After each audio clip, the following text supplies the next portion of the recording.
Eşitməm bir qulaqda zəifdirsə, bir cihaz bəsdir? Bu ən çox verilən suallardan biridir.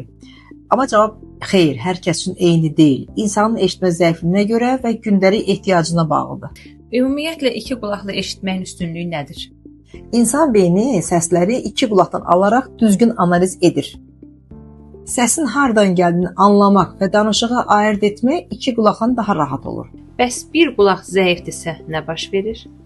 Zəif qulaq eşitmədikcə beyin sanki onu kənara qoyur və bu da qulağın gələcəkdə daha da passivləşməsinə gətirib çıxarır.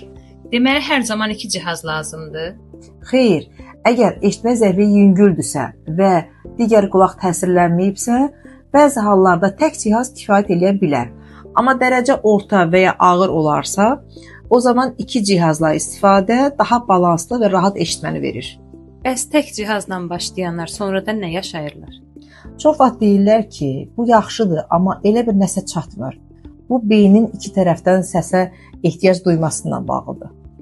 Nəticə olaraq bir qulaq üçün tək cihaz almaq doğru seçim ola bilər bəzən, amma bu qərar dəqiq müayinə və mütəxəssis məsləhəti ilə verilməlidir. Eşitmə məsələsində qənaət yox, balans önəmlidir.